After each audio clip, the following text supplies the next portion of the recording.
এভাবে চিকেন চাপ বানালে খেতে অনেক মজা হয়। এই চিকেন চাপ চাইলে রুটি, পরোটা অথবা ভাত, পোলাও সবকিছুর সাথে খাওয়া যায়।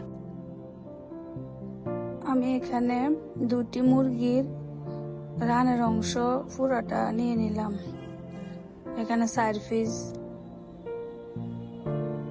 রানের অংশ নিয়ে নিলাম, এখানে এরকম। এবার আমি এগুলাকে ফাটায় ভালোভাবে থেঁতিয়ে নিব। এভাবে ভালো করে থেঁতিয়ে দোনো ফিট ভালোভাবে থেঁতিয়ে নেব, যাতে মশলাটা ভালো করে ভিতরে ঢোকে। এবার এগুলোকে ভালো করে থেঁতিয়ে উঠিয়ে নিলাম। এবার দিয়ে দিলাম কয়েকটা কাঁচামরিচ। এগুলো আমাদের গাছের কাঁচামরিচ। এগুলোকে আমি বেটে নিলাম। দিয়ে দিলাম একটা বড় সাইজের টমেটোগুলোকে আমি টুকরো টুকরো করে নিলাম, এগুলো বেটে নিলাম। দিয়ে দিলাম ধনিয়া পাতাগুলোকে আমি ছোট ছোট কেটে তারপরে বেটে নিলাম।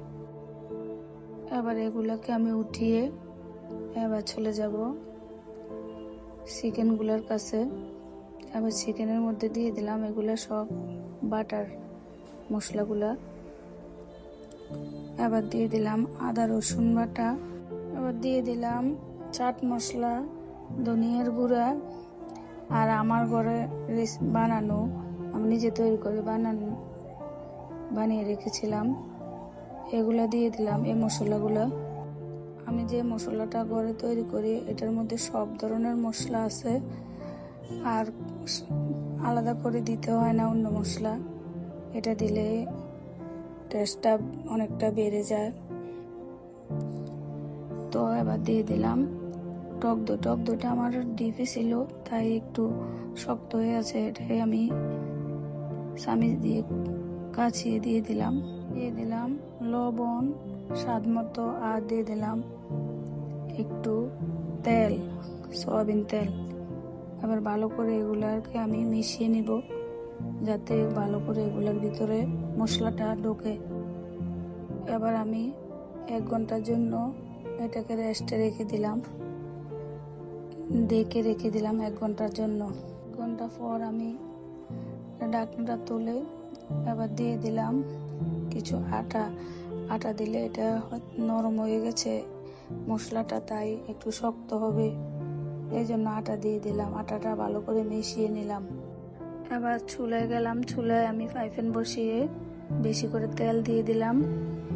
তেল গরম হয়ে আসলে আমি এক এক করে মুরগিগুলো দিয়ে দিলাম। এবারে ফিট ভালো করে ভেজে এবার আমি উঠিয়ে নিলাম।